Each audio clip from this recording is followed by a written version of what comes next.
Hey, welcome back to Buffalo, the show where we are asking the question, what does it mean to be Western Canadian?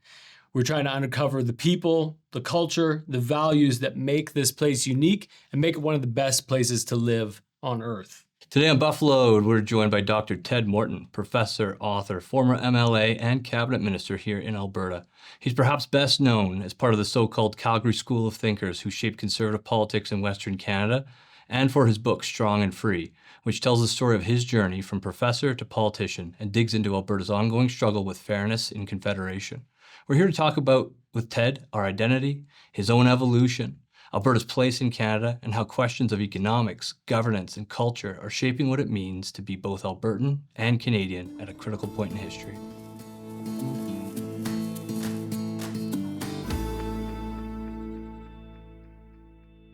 The reason why I ask is it seems like it goes like it tilts one way to socialism pretty quickly, of just like almost like embracing like a victim mindset, the class structures being the enemy and stuff like that. But I'm the furthest thing from a socialist, but I do sort of believe that there is a class structure inherent in our political system that is to the detriment of, I would argue, everyone in the country, but it feels at these times like highly detrimental to the West. Well, but to back to your earlier point, there's left-wing populism and right-wing populism, and left-wing populism definitely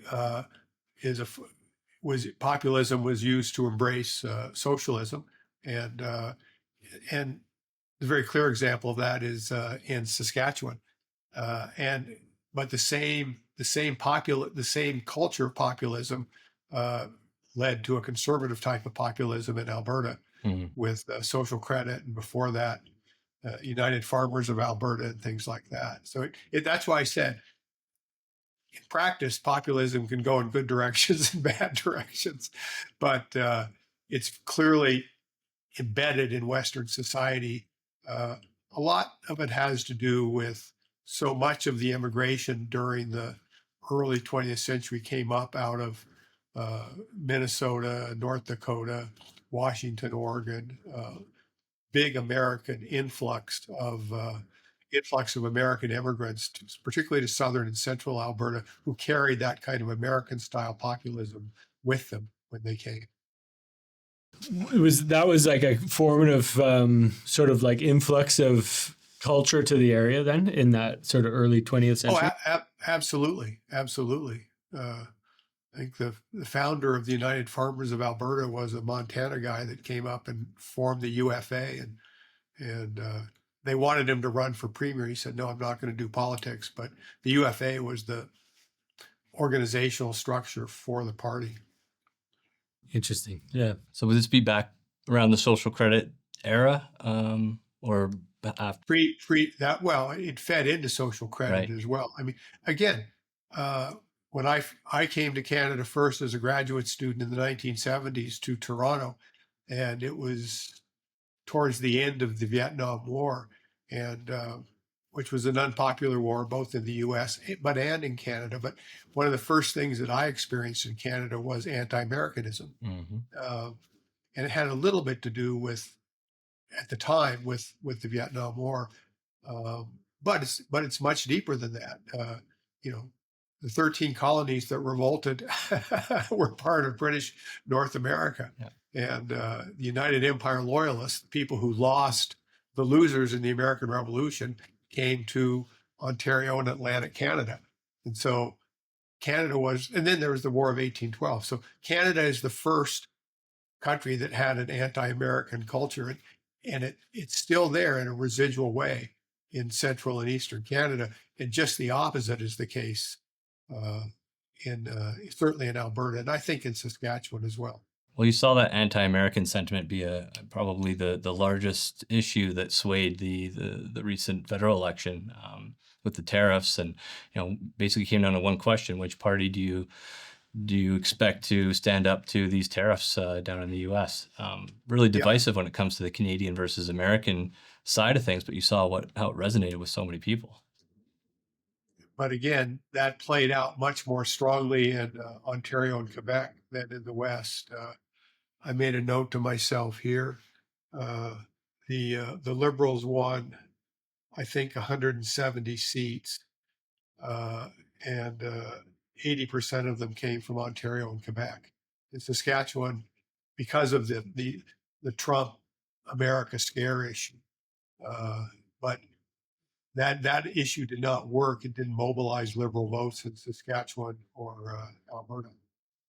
Well, I think at the same time that that was happening, there was a ton of just conversation about the 51st state idea, and like it's separatism has been always like a an undercurrent in Alberta and in the West in general, but it's never felt more tangible as it does today, to me at least, in my reckoning. Well, but that has a lot to do with the last federal election, because right up until the very end, Pierre Poilievre and the Conservatives were going to win, and they weren't just going to win by a little bit; they were going to win by 15 or 20%. And then Trump jumped in with the tariffs and 51st state and everything, and in literally just 6 weeks, things turned inside out.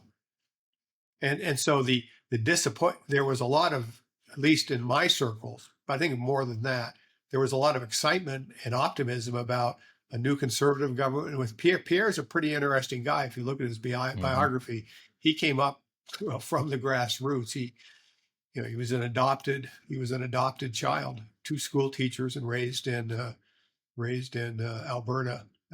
I've known him. I've known him since he was a student at U of C, of course, and there was so much optimism and hope, and then all of a sudden that just got crushed. So there was a huge spike in the separatist if not separatism, at least real unhappiness with the status quo and the Liberals winning yet again after 10 years of Trudeau. Yeah. So Ted, I'm actually really curious, as a student of history and someone who's been, had his own journey from left to right over many years and a lot of thought. So you read the first chapter of my book? I'm on chapter 3. I'm making my way through. Absolutely. Now, is there any historical precedence for that kind of a temperature change that fast mid-election? With what happened this year in Canada? Yeah.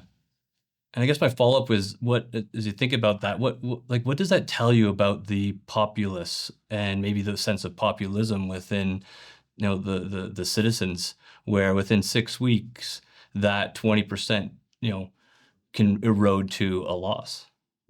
Well, in those provinces where the populist culture is strongest, Saskatchewan and Alberta, the majority of people stuck with Pierre and the Conservatives, for whatever that's worth.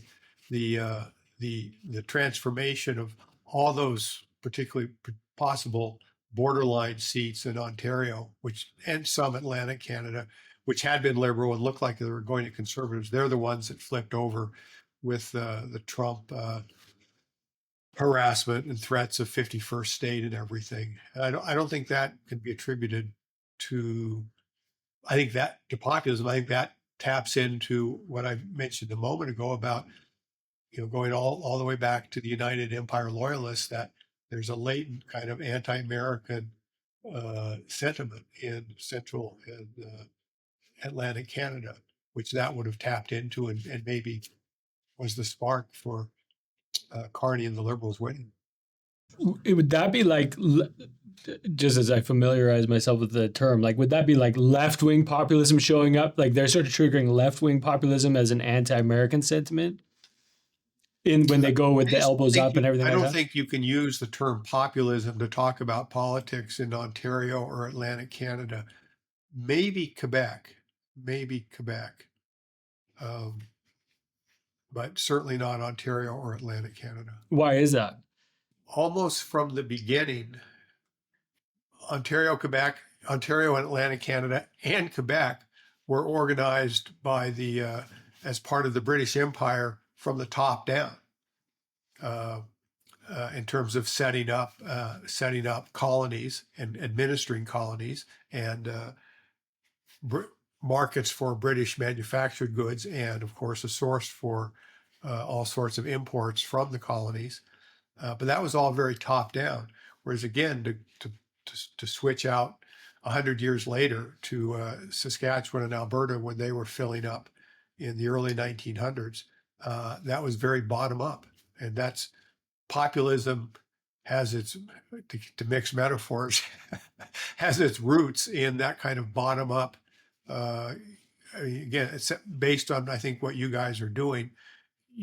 Or even your families have experienced that we all either have family members or friends whose family members came to Saskatchewan or Alberta and lived in sod huts on 1/4 section of land that wasn't even cultivated yet for a couple years until they had enough money to build some sort of house.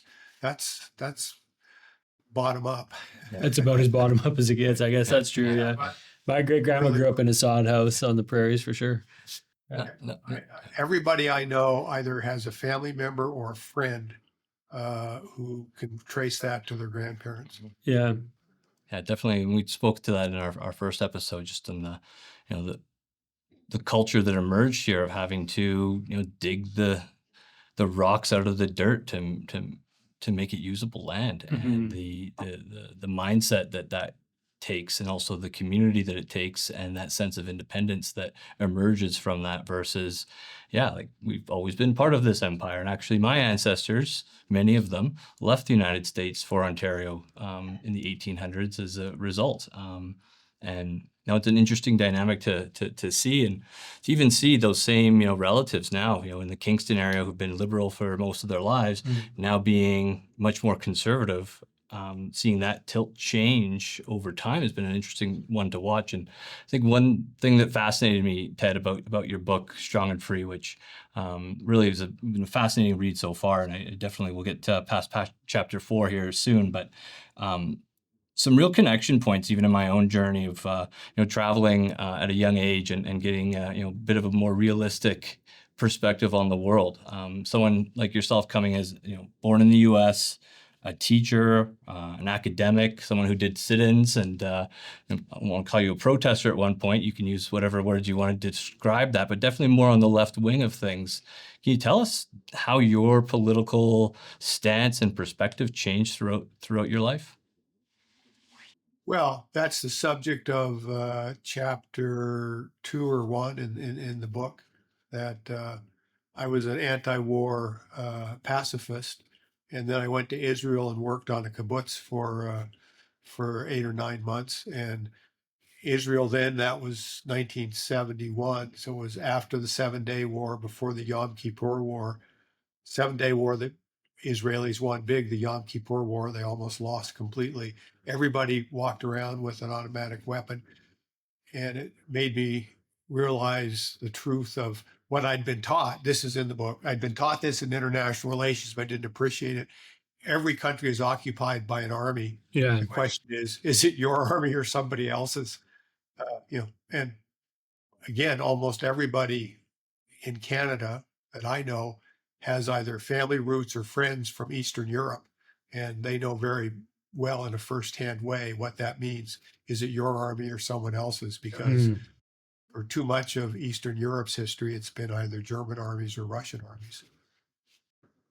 So that's part of it. And then on the capitalism side, why did I go to a kibbutz? Well, because I was anti-capitalism. I was egalitarian socialist, and I was on a big kibbutz, over 1,000 members, and we were volunteers. But I got to know the young Israelis, right? And I could see two things. One, 20% of the people did 80% of the work. And then two, a lot of the more interesting younger Israelis that I met that were doing a lot of the work planned to leave the kibbutz as soon as they sort of had fulfilled their obligations to the military, which was up to about age 24. So that I became disillusioned with socialism there. And then again, I think this is in the book too. When I came to Canada in August of 1973, I had, I don't know, about $1,000 US. When I went to the Royal Bank to open an account, when I opened my account, my 1,000 US translated into like 1,015 Canadian. And I'd been traveling in Europe, and I thought, I knew the US dollar was very strong, and I thought, wow, Canadian dollar is worth more than the US dollar. This is a good place to be. And then 20 years later, a couple of my kids went to university in the States. And, I was buying US dollars with 70-cent dollars. So that cured me of kind of the welfare state stuff that had become so entrenched under Trudeau 1 and then further entrenched under Trudeau 2. So when you say you've been mugged by reality, that's the definition of a conservative, a liberal who's been mugged by reality. yeah, then there's also that financial aspect to it. Yeah, like I guess when you saw that sort of initial or that first washout of the Canadian dollar and our competitiveness against the US dollar back in the late 80s, early 90s, yeah. Yeah, was that timed? Obviously, like the NEP stuff is happening at the same time. Like there's a lot of factors in play in that period of time. Interest rates are going through the roof, like generally kind of an economic depression. I know BC had like kind of a collapse in the resource market at the time. Like, is this Western independent sentiment directly tied to economic factors? Is it just an expression of economic unrest or dissatisfaction with our quality of life or our buying power or our traveling power? Or is it just correlated? Like, I guess, how is it cause or correlation? Because it seems like they time up. Well, politics is always about economics and wealth and more wealth or less wealth. Again, it's important for your generation to remember, actually even mine probably forgot it, Alberta was the poorest province in Canada in the 1930s. Alberta went bankrupt effectively. No other province has ever done that. And by the 1980s, it was not only the wealthiest province in Canada, it was wealthier than almost any, on a per capita income basis, it was wealthier than almost 48 of the 50 US states. So economics is a role. Again, to go back to my political evolution and what happened in the 80s, the NEP came in, chased out, just as Trudeau 2 did after 2015, Pierre Trudeau's NEP, screw the West, we'll take the rest, chased out investment, collapsed the Alberta economy, went into deficits. And I was writing about and teaching about this at the University of Calgary. And that's when Preston Manning started the beginning of the Reform Party. And what was the slogan? The slogan of the Reform Party in those early years, the first decade, was "The West wants in." And again, I think I explained it a little bit in the book that things like the NEP were introduced in the United States by the energy poor but energy consuming and voter rich provinces on the east coast of the U.S. And it passed in the House of Representatives. But the minute it went to the U.S. Senate, where each state has only 2 votes, it got sent to committee. Who sits on the Resource Committee of the U.S. Senate? Senators from Louisiana, Texas, Wyoming, Oklahoma, Montana. All the oil producing states are represented on that committee. That bill never saw the light of day. So I was teaching that in my American politics class in Calgary to my Canadian students and showing how an equal effective Senate really makes a difference.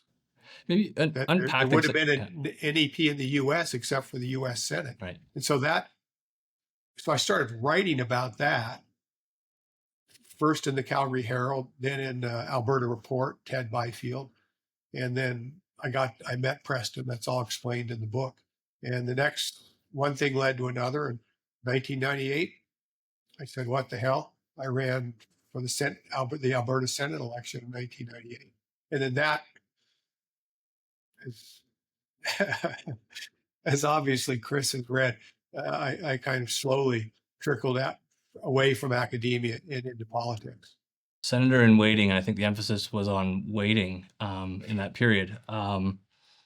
Something I'm curious and something I think would be really helpful for our listeners. We hear a lot, we see a lot in the US about the power of their Senate. You just gave a great example that they were The able to, power of the Senate. of the Senate. Yeah.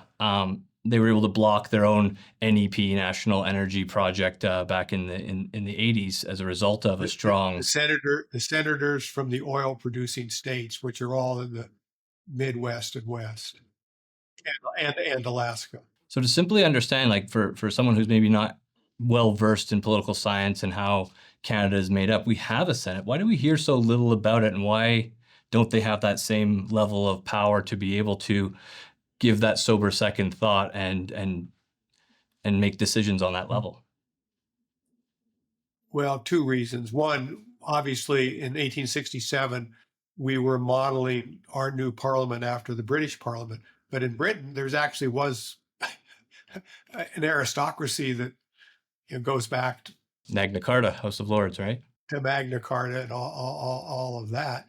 And there were people who were aristocrats, there was nobody like that there was nobody to fill that. There wasn't going to be a House of Lords, obviously. There was going to be a second house. Well, okay, let's call it the Senate.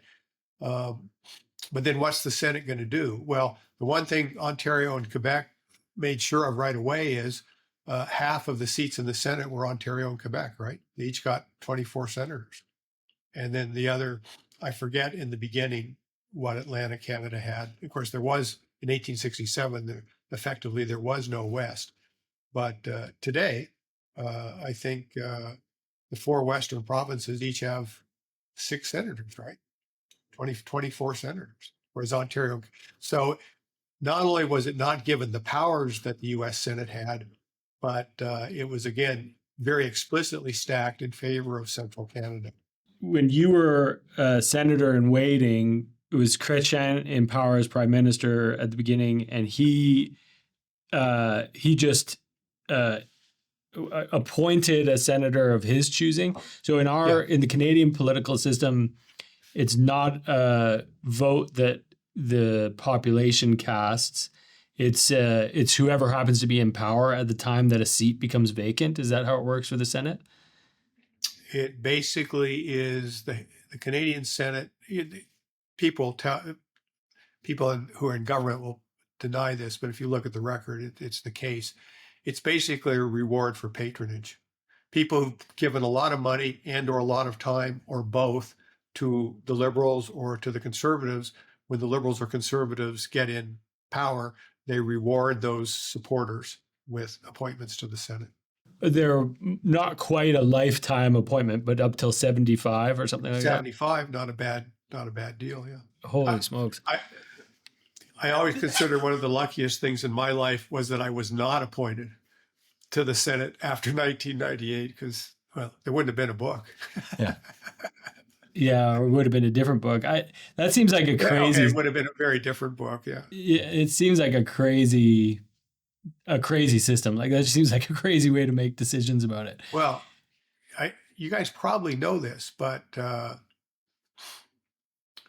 in the late 1890s, late 1890s, when Alberta and Saskatchewan were negotiating for admission as provinces,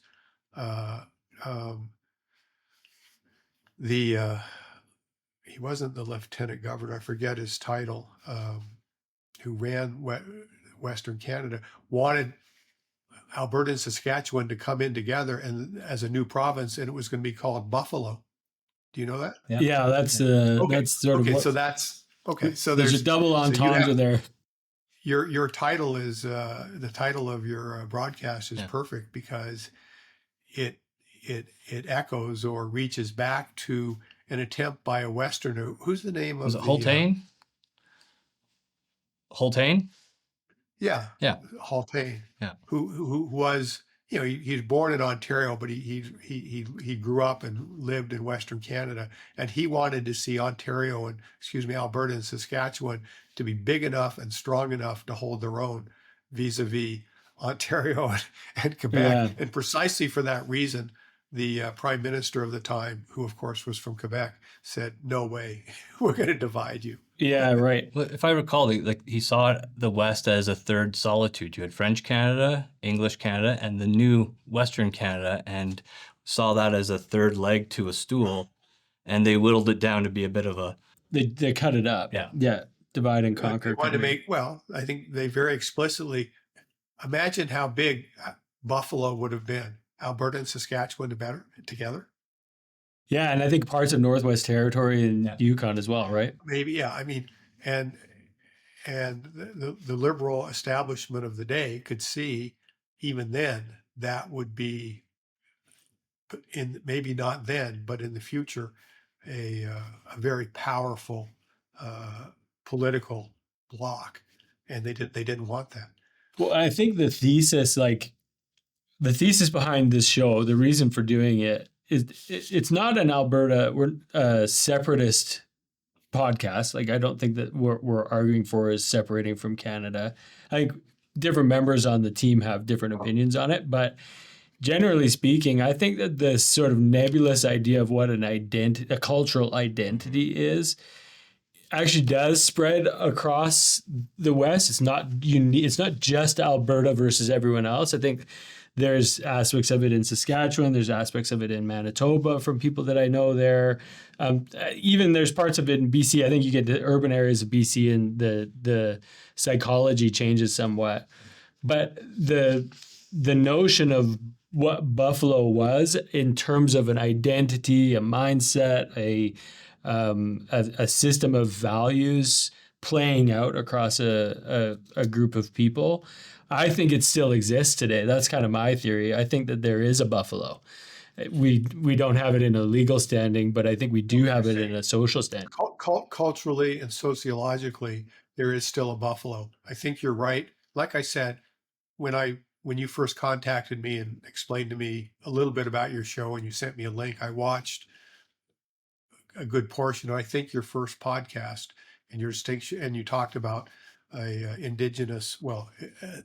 settler indigenous culture, history, mindset, values, and I agree with you. When curious from like your first taste of Canada was in Toronto when you came That's right. to study at U of T, and you spent, was it like a decade there basically? 4.5 years. 4.5 years. So you got a strong taste of like, I would say Eastern Canada as your first introduction to the country. Obviously, you went back and forth, served in Ottawa, like you did. You've traveled the country since then. But what was the biggest difference that you noticed culturally when you went from Toronto to moving your family to Calgary? Well, let me go back to Toronto first. Alberta was hardly even on the radar in the media in Toronto. I lived for those 4.5 years I was in Toronto. I never got west of Windsor. That is Western Ontario. I traveled to Quebec a couple times. I went to Atlantic Canada once. We did a camping trip, piled everybody into the VW van and went to Atlantic Canada.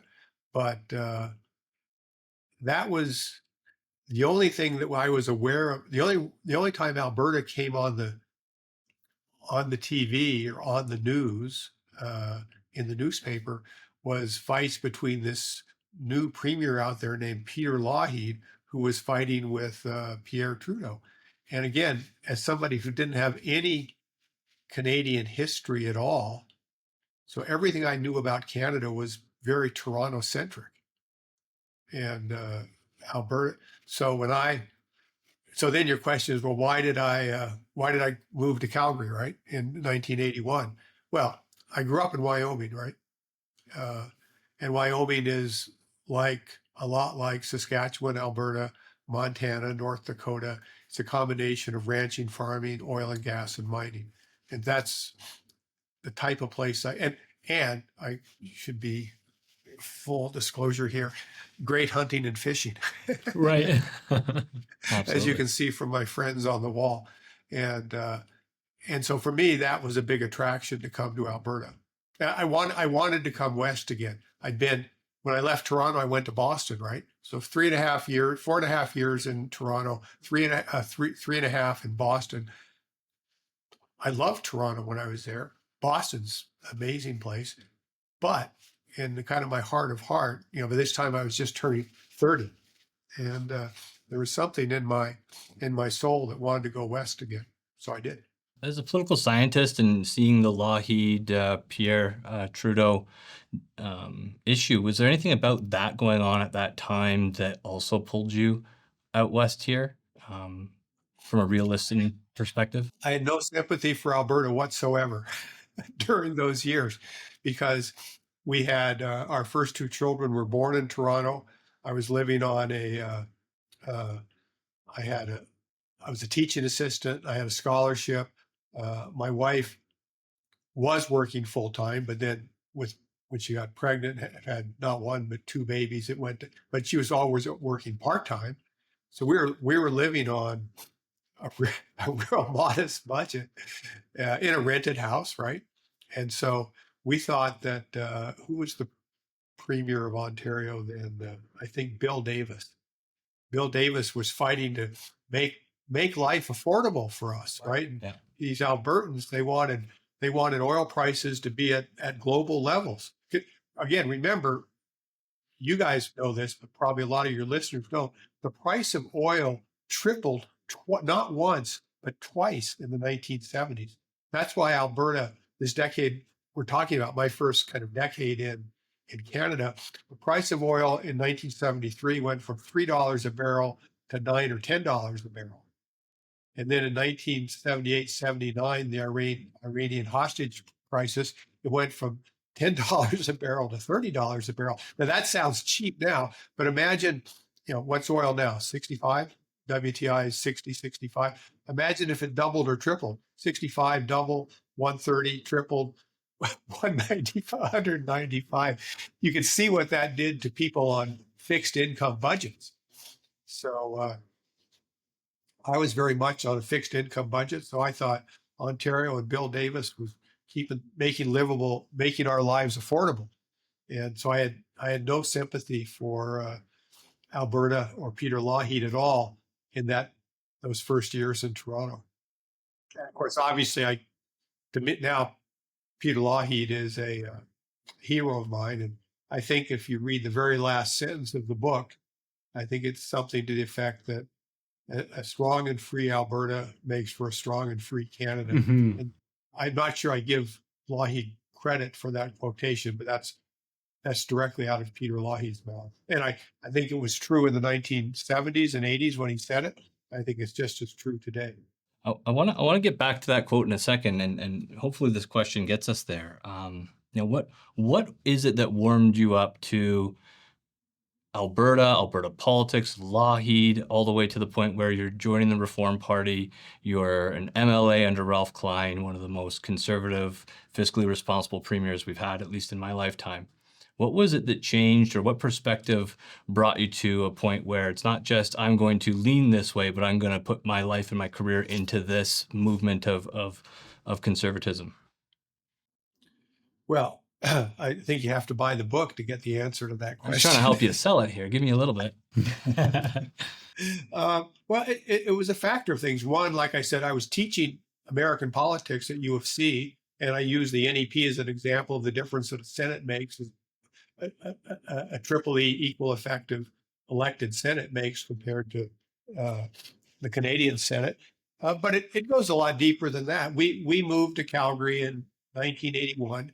We had 3 kids, all under the age of 5 or 6. I had the lowest salary possible on the U of C salary schedule. We only knew one person, one couple, Reiner Knopf and his wife Robin, who he'd been a graduate student with, along with me at U of T in the 70s, and he very much recruited me to come out in 81. So we started, and again, I've seen this in your podcast already. So many Albertans have come from somewhere else, right? Right. We came from somewhere else too. Right. And in those first couple of decades, I guess I'd just say I fell in love with Alberta. Calgary in those days, maybe a little less so now, but still between minor hockey, soccer, Little League, very well developed community associations. It was safe. You didn't worry about your kids. You could be active. Almost all of our initial friends were either from work at the university or through hockey, baseball, or soccer, because everybody else was raising kids too, right? And so we went through that. Most of the people we met, a high percentage of the people that we met and became friends with during those first 2 decades were people who, like us, had come from somewhere else, hadn't come with much, and who were being very successful. And when you enjoy success, you appreciate what's making success possible. And certainly in that case, it was, okay, sure, in one sense, it was oil and gas, right? But in another sense, it was oil and gas well managed by Peter Lougheed and the Conservatives. And so it was, again, out of respect to my friends on the wall there, it's no secret that I love to fish and hunt and ski. Well, Southern Alberta was a pretty sweet place for all that. So I fell in love with Alberta, and for all of the reasons I've just given you. And but again, I think that's part of. I think I've seen this in your other podcasts. There's a certain sense of optimism. So many people have come to Alberta with very little and done well, and so there's a sense of optimism in Alberta, and not, whereas I think there's that optimism is not there in certainly not in Atlantic Canada, and to a much lesser extent in Central Canada. Yeah, I think that sort of whatever that default mindset is, like the first way that you approach a situation or the first way that you approach adversity or challenge, like if you come to challenge and you shrink from it versus if you come to challenge and you think, oh, I could overcome this. I can express my agency in some way and be successful here. That mindset is like a binary, and I think is, to me, one of the areas of contrast between East and West. I think like the whole elbows up thing is it's a defensive posture. The idea that, oh, Trump is making these big changes to tariffs and whatnot, so we have to be on the defense in some way. That to me is like, it is born of a pessimistic attitude, not an optimistic attitude. An optimistic attitude would look at it and say, well, what could we do rather than what can we protect, or what, I'm maybe not quite getting there, but I feel like that is I'm looking to try to understand what are the differences here. Like, I think that to me is like, it's maybe a little bit on the philosophical or psychological side of things, but it seems to me to be the difference between even an Ontario person who moves to Alberta versus an Ontario person that stays in Ontario. It has to do with that mindset. The last 3 generations, and by 3 generations, I mean everybody who came of age of 20 from the 60s through 60s, 70s, 80s, 90s into the 2000s. Alberta was the best place, not just in Canada, probably one of the best places in the world to come and start at the bottom and Right. live, work, and raise a family and succeed, and and for your kids to succeed as well. So people develop an affection for the package that made this possible, and I think this is what you were just getting at, Owen, that the sense is that there's an optimism and things are good. Let's keep them good, and also keep them good, not just for us, but for the next generation, and as opposed to being backward looking. I think Albertans tend to be forward looking, but based on 3 generations, my parents' generation, my generation, and our kids are all just around 50 now. But for them, Alberta was a good experience for us. I think this gets to that quote at the end of the book, and this thing that you stress throughout is that not just Alberta, but preserving Alberta as what the best place to live and work and raise a family is essential to Canada as a whole. Do you see that fading? Do you see that at risk? And either way, how do we ensure that that is, that Alberta continues to be that best hope of what Canada is when it gets it right? Well, one, given our vulnerability to destructive or predatory federal policies, again, my political involvement started with Preston Manning, the Reform Party of the West once in, Triple E Senate, all of that. None of that's worked. I mean, that's another one of the messages of the book, right? Right. Is that my generation's effort and lots of good people, I'll include myself in there, I'll be honest, but lots of people as good or a lot better than me, like Preston, Stephen Harper, Jason Kenney, Danielle Smith. We're all part of that Reform Party movement. And at least up till now, we failed. We are Trudeau 2. The energy policies brought in from 2015 to 2025 were more destructive and worse than the energy policies brought in by Trudeau 1 in the NEP in the 1980s. So, do you think you failed, or did it just take 20 extra years? Because I feel like everything that was in the Firewall, is it the Firewall Letter, or is it, what's the other name? Firewall Letter. Firewall Letter.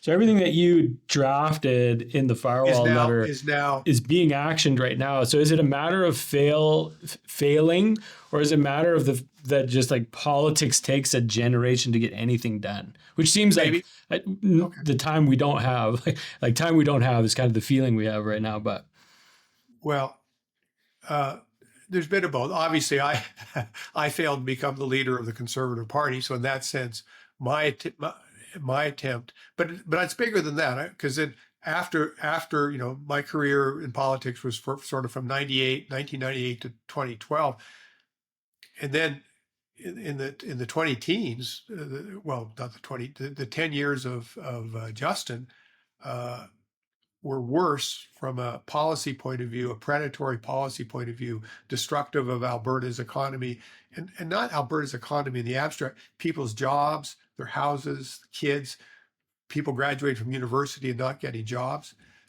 It was worse. So in that sense, there was a failure. We're even more vulnerable. Now, maybe because of that, because a lot of us, again, Stephen Harper, Jason Kenney, Danielle Smith, and all the people that have supported that have kept fighting. It's back up there again. Danielle, Jason put the two parties back together again. I think did a good job until COVID came along, and that destroyed his career. I think Danielle's done a very good job keeping the party together and being much more assertive, playing offense rather than defense against Ottawa. So in that sense, I'm optimistic again. But again, with this crazy 6-week reversal in the federal election at the beginning of in April of this year, that looked like it was going to. If you had Danielle Smith as the Premier of Alberta and Pierre Poilievre as the Prime Minister of Canada, we all had a very good reason to be confident that things were going to change. There was a sense of optimism and opportunity. You can see that, right? Because again, when I was finishing that book a year and a half ago, that was the sense that, yeah, maybe I hadn't failed. We'd laid the foundation for what was happening now. And then all of a sudden, thanks to Trump, basically, all of that got washed aside. And that's why since April, since the federal election, there's been this resurgence of Western alienation, separatism, and all of that we're dealing with. And I guess part of the reason you started your podcast. Yeah, well, and I mean, again, I think separation and Western alienation are different things. Like I think Western alienation is pretty visible. You said at the beginning of this conversation that politics is economics, and I think economics is resources. like the foundation for any sort of economy is what you're able to produce from the living that you create in where you live, like whether that's and wheat or and the government policies that either enable or create opportunity for that development or right. do the opposite and suppress the opportunity for development. And what's happened, certainly NEP1 with Pierre Trudeau, and then I'd call it NEP2 with Justin, bad policy can crush what otherwise would be huge economic opportunity. And again, hats off to Danielle Smith and her team right now. Just in the last month, they've put out, I think, a number of social media clips that just show how the amazing potential Alberta, but by extension Canada, still has in the oil and gas sector. And not just in Canada or the US or North America, globally, the world runs on oil and gas. And we may be transitioning away from that not over the next 2 decades, over the next century, because all those people in the third world, which is 3/4 of the world's population, they want electricity.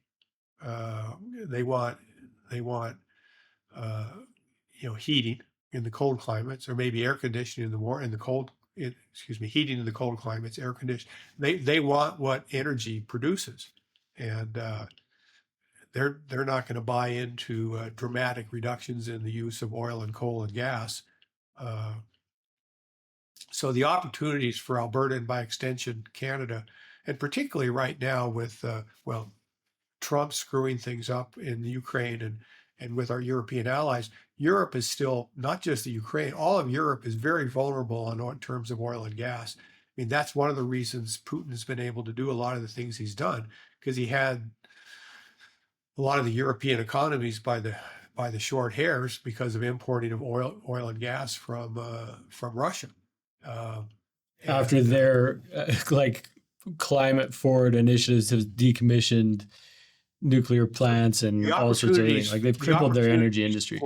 For Canada right now to play a positive role both for the climate and for democracies and freedom around the world. Right. Is there. Yeah. So knowing that we've in the last 50 years gotten this, gotten on a roll, if you will, twice and been capped twice by federal policies. Alberta again. Yeah. What advice and what optimism do you have for us to get it right and not do this doom loop again, where we start to build industry, start to provide energy, not just nationally, but internationally? How do we get this right from an economic perspective? And then what does that mean from an identity perspective, from a Canada going forward perspective? Well, what would have gotten it, I think, the ball rolling in the right direction in a significant way was a Pierre Poilievre conservative government in Ottawa starting this year. There was so much optimism and hope built on that. That's now up in smoke, presumably for the next 5 years, maybe less, who knows. So again, to go back to what I said earlier, that you questioned me a little bit about my generation having failed. We tried to get more Alberta in Ottawa, either through Senate reform or through policy change and others. That didn't work. So I think we know that, and it's not going to work because the beneficiaries of the status quo don't give up their advantages voluntarily. True. Change requires push. We have to push. And the push is, I think, the Alberta agenda, the Firewall Letter, and what Danielle is doing now. That we need, again, instead of more Alberta in Ottawa, we need less Ottawa in Alberta, and that means expanding our autonomy in terms of things like in this Firewall Letter, collecting our own taxes, our own policing, our own pension. Oh, this is radical. This would be no. Quebec already does all three of those. Ontario does one of them. It's all within the boundaries. That's a start. I think that's so your answer. What does your generation have to do that we didn't do? And that is instead of fighting for more Alberta influence in Ottawa, get Ottawa out of Alberta through beginning the three things we've just mentioned: the policing, tax collection, pension. Then that gives Alberta and hopefully Saskatchewan and maybe BC leverage then to also deal with the huge opportunity, opening up the huge opportunity that exists, not just for Western Canada, for all of Canada, to be an energy supplier to the free countries and democracies, not just in Europe, which is important for so many of us because we all have our own ancestry and roots back to Europe, but also the democracies in Korea, Japan, India, Africa. What I'm hearing is we need to be focused on how do we have Alberta have an equal seat at the table to Quebec and Ontario versus separation. When people Exactly. read a lot of national news and they say, "Oh, that's a reform's step not towards gonna happen. separation," is that a red herring or is that a real threat that all these things are a step towards separation?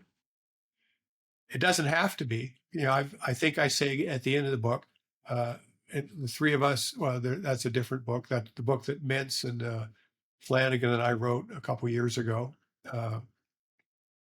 That none of us favor separation, but we also don't favor the status quo. And so I would see, again, this sounds like a paradox. And of course, critics will say that I'm not being honest or truthful, but we may have to head down the road to a destination we don't want, i.e. separatism, in order to get the reforms that we need to get a fair deal in Canada. Yeah. Again, to go back to what I said before, and then I repeat ad nauseum, the beneficiaries of the status quo don't give up their advantages voluntarily. Change requires push, and Western Canada has to push. And I think that's what Danielle and her team are doing. Yeah, and I think change of this magnitude is based on the real population differences between East and West. It is still less populous here. It requires leverage too. Like we don't have just a strength of numbers to get it done. It has to be, we have to be working upstream in some way. I don't know how that happens. Like this is maybe the Firewall Letter all seems like every one of those items makes sense to me in terms of the Alberta being able to express its sovereignty more effectively. But you referenced there was a story in your book about a fellow, and I'm blanking on the names, but who sold wheat independent of the wheat board. Right. And gets arrested with a couple of other people for doing the same thing. That's right. That's federal, right? Like that was a federal violation. The wheat board monopoly. Yeah. So like we can have our own. Is it a matter of we have our own police force and then nobody goes and arrests that person, or Yes. but we still break a bunch of federal laws, and that's just what we got to get used to?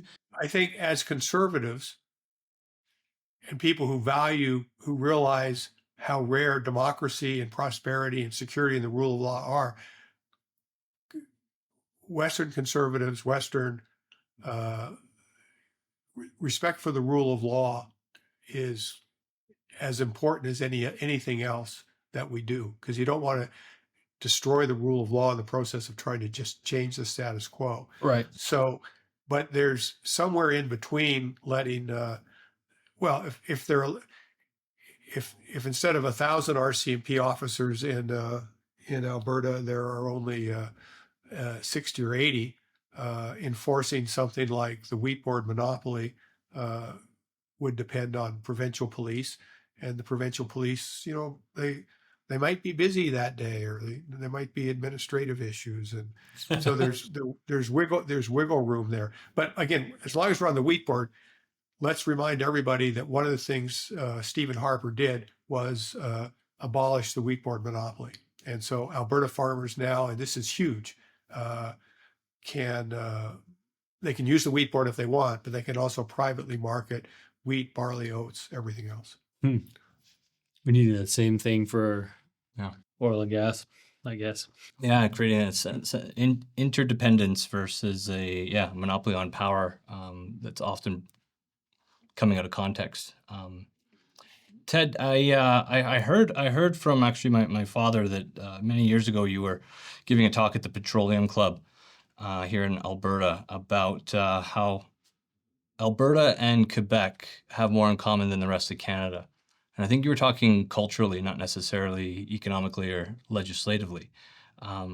If you can recall that, or if it was an actual thing that happened, can you maybe break that down? We had a similar conversation on our first episode, just about the, that independent identity that seems to be paralleled, very different, but still a lot of similarities. Well, the timing of your question is perfect because I just spent a couple days last week in Kelowna at a conference called Fractious Federalism, and there were about 24 lawyers, judges, political scientists there. And for the 2 days of the meeting, I sat between two Quebecers, and both of the Quebecers are, if not, maybe not one, they're both pretty close to separatism. I think one is a separatist, the other wants, sovereignty within a sovereign Quebec within a united Canada.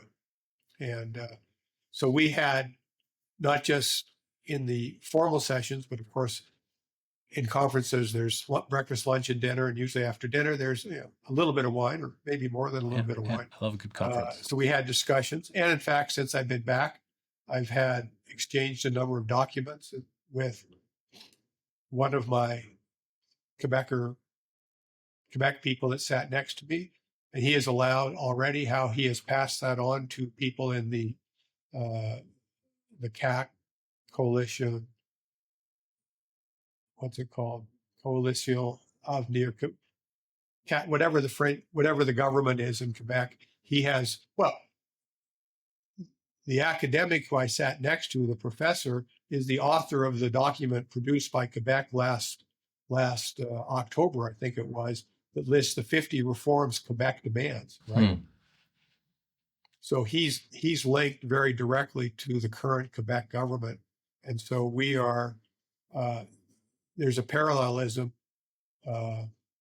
in what they want, and I think what Alberta wants and needs, and the opportunity.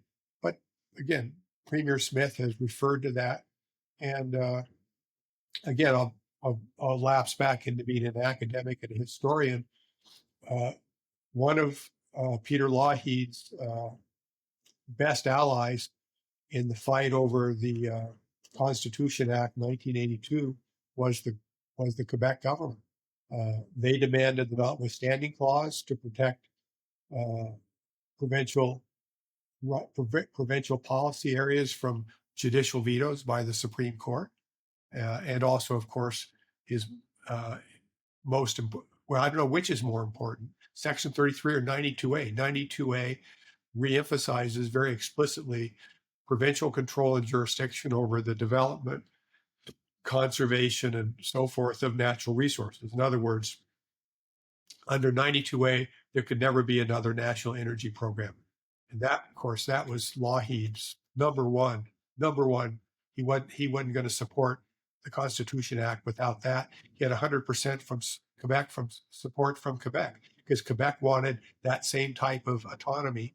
So the opportunity for Quebec and Alberta to cooperate with one another can certainly be traced back to the Lougheed era and the fight with Trudeau 1, can be traced right up to what I was doing last week.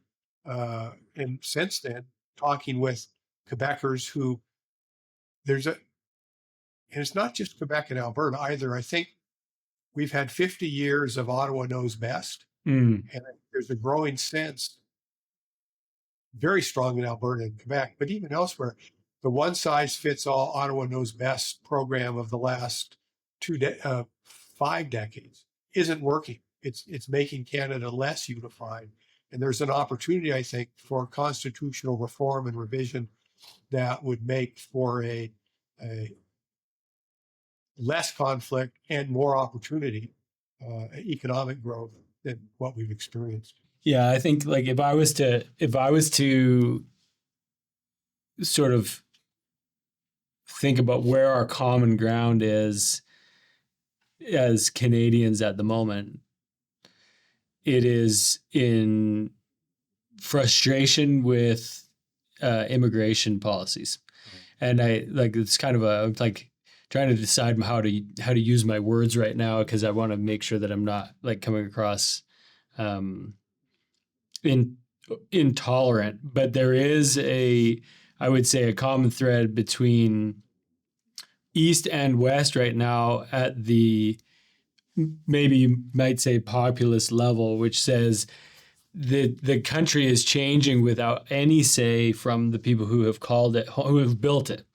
And I think that the Ottawa knows best sort of like centralization of those kinds of decisions and the centralization of that kind of authority it's not working. It's disastrous basically across the board. I don't think that there's a single metric other than vanity metrics that nobody cares about, like GDP, that you could argue that those policies are successful. Like it's not. It doesn't bode well for the future, and I also think it brings up this question of maybe this podcast is asking, what does it mean to be Western Canadian? But I think like policies around immigration are bringing up the question of what does it actually mean to be Canadian right now? Because we're seeing a lot of people who come to Canada as Indians, Pakistanis, Eritreans, you name it, wherever they hail from, they are bringing their culture and their national identity here. And we are sort of the ones saying, well, who are we? Wait a second. What does it mean to be Canadian right now? Or what does it mean to be Western Canadian, or just Canadian in general? I guess the whole point of a mosaic is to use small pieces to show a clear picture. And maybe we're not seeing that clear picture with adding more pieces. Well, yeah, I mean, I think that the notion of the cultural mosaic is a piece of government propaganda, but yes, agreed. If allowing the mosaic, I think perhaps. Canada and the United States have been mosaic cultures from the start. I mean, in the beginning, it was very English, Anglo, Scottish. Sure. Then the Irish came. They got treated real badly because they were, dirty Catholics. Right. Then the Italians came. They were treated even worse. Right. I mean, immigration always has conflict, but both Canada and the United States have histories that we should be very proud of, is that we've created a new identity out of incredible diversity. And I don't think there's any question that we can't do the same with immigrants from Asia and the Middle East and so forth. But they have to be brought in at a rate that the economy can absorb them. Mm-hmm. They have to be assimilated into the economy, and they have to be assimilated into the liberal democratic culture that has made our multicultural democracy work for hundreds of years in both countries. And when they come in huge tidal waves that the economy cannot absorb, and then they get sequestered off into, in effect, all inclusive ghettos in parts of big cities, that doesn't work.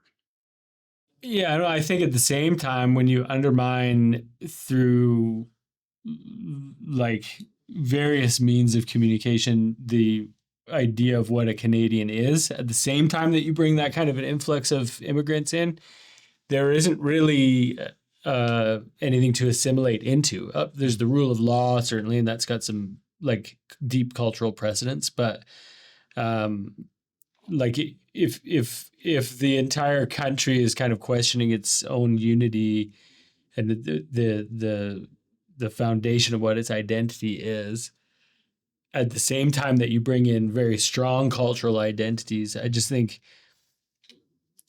it's the idea of assimilation feels far-fetched to me. I don't know. Maybe it's just where we're at right now in the curve of it. I don't mean to be pessimistic. I'm supposed to be a Westerner. The so-called progressive elites now are attacking our heritage, right? Yeah. If they're attacking our heritage as racist, middle ageist, and so forth, how do you tell newcomers coming into Canada this is something you should be part of? No, so that is a problem. There's no question. But that's happened just in the last decade and a half or 2 decades. I mean, it's been growing for a couple of decades, but it's only become sort of the norm. But now there's a reaction against that, which is good. But I would just again add, I have 2 thoughts here. Well, one, just a fact that some of the very best students I had in my 40 years at the University of Calgary were sons and daughters of, they were second generation immigrants. China, Vietnam, India, Lebanon. So their parents came, and typically, both parents worked. They might have had multiple jobs. They didn't make a lot of money, but they made it. But their kids but they had strong family structures, so they emphasized education. The kids worked hard, did well, were smart, and now have been successful afterwards. I could actually connect you with a couple of these students that I have in mind that are, again, children of former students of mine who were children of who were second generation Canadians, sons and daughters, and they could talk to you about that issue. And I think most of them are very happy and proud. Well, again, maybe it has something to do with the fact that they're friends of mine and took my courses, but happy that they're here and proud to be Canadian and believe in the kind of the Canadian promise of opportunity. And that'd be kind of interesting people for you to have on your show. Yeah, I agree. I truly believe that the vast majority of migrants to Canada as a whole have a lot in common with my parents who migrated from Toronto to Alberta in 1999, is exactly what you just said, Ted. That promise of a better future, that my kids are going to be better off than I am, that they have the freedoms, that they're not going to be subject to discrimination, war, etc. And I think that Canada still has that. And I think part of the last 10, 20 years has been this eroding of a pride in that part of our identity, that's what we stand for, is a better tomorrow and supporting the prosperity of the future generation. So Ted, we've talked a lot about your book, Strong and Free. It's out now. It's available anywhere books are sold. It's in all the bookstores in Calgary, and it's sold very well. They've done a second printing already, and but thanks for having me on. Yeah. I think well, again, I've watched your opening podcast and saw you talk about how distinct, Quebec always talks about what a distinct society they are. I think you're right. Alberta, Saskatchewan, BC, we're all distinct societies too. So your investigation and development of our own distinctive cultural and economic and political development is very timely given what's happening right now. Yeah.